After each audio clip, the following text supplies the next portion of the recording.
Greetings, fellow residents of planet Earth. And if that sounds like a strange greeting, it is. But I used it very deliberately because it actually hints at the two themes that I'd like to chat a little bit about with you today: care of creation, care of our neighbor.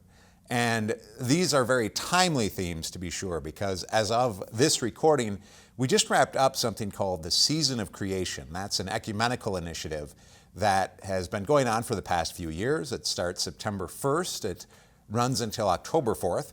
And then in the month of October, especially in the U.S., we've really made that month a time to focus on respect for life. And so we see this timeliness of these two themes: care of creation, care of our neighbor.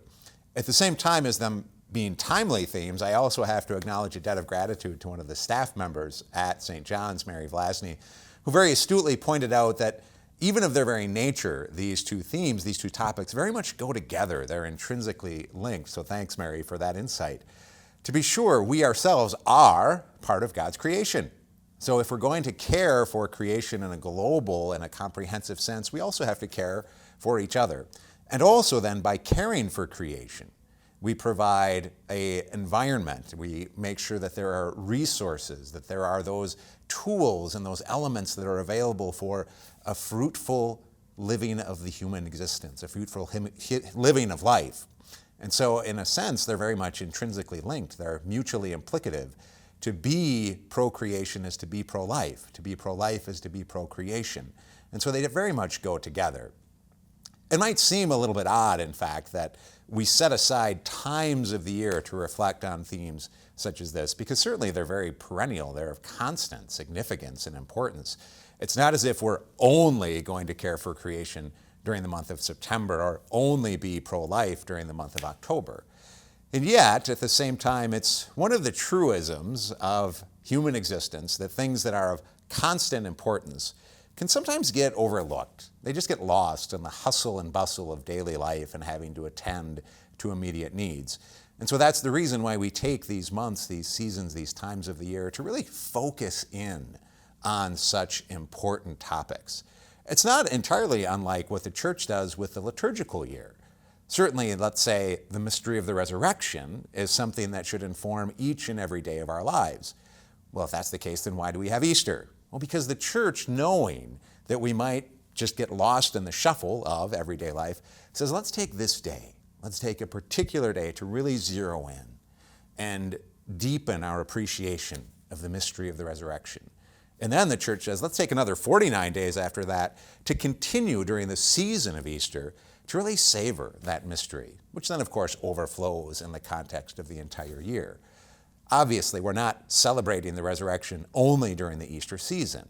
We're celebrating it throughout the year, but we focus in on it.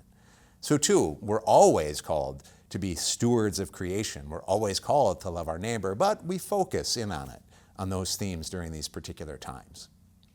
Now, it's not without reason that I just mentioned the mystery of the resurrection. Care for creation, care for our neighbor, those might not seem like specifically Christian themes. And it's true that certainly they involve values that can be embraced by all men and women of goodwill. So they provide great opportunities for ecumenical and for interreligious activity. That having been said, the mystery of Christ, the mystery of the resurrection, sheds particular light also on the mystery of creation, on the mystery of human life, on the value of creation, on the value of life. Consider this for a moment. In the mystery of the Incarnation, the second person of the Blessed Trinity, God himself takes to himself a human nature, which includes a human body. And that human nature first comes into existence in the womb of the Blessed Mother. That body, that nature, is nourished for 9 months in that womb.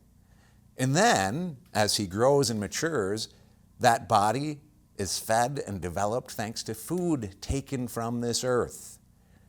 Through his senses, the very incarnate Son of God can savor the richness of the creation that surrounds him.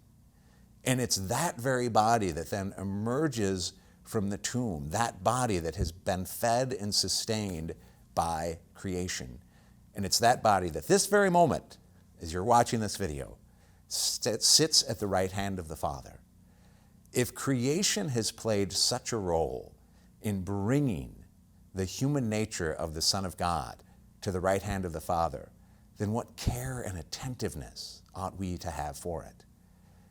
And not only that, but that destiny of glory that the Son of God now shares in the embrace of the Father, that's the destiny that God has inscribed for each and every one of us, for every human being that has ever walked this earth, and sadly for those that have not had the opportunity to walk this earth. For everyone, God wishes us ultimately to share in his very own life. And if that's the case, then what care and reverence ought we to have for our nature? The person who is right next to me at any moment of my day, that person is called to share in God's own life. The unborn child in the womb is called to share in God's life. Those who are in the final moments of their earthly journey, called to share God's own life. What care then? What attentiveness ought we to have for the mystery of human life from the very first moment it comes into being until the moment in which it exits this earthly pilgrimage? Care for creation, care for our neighbor, both essential elements of being disciples of the risen one, both revealed for all their richness and significance in the light of his mystery.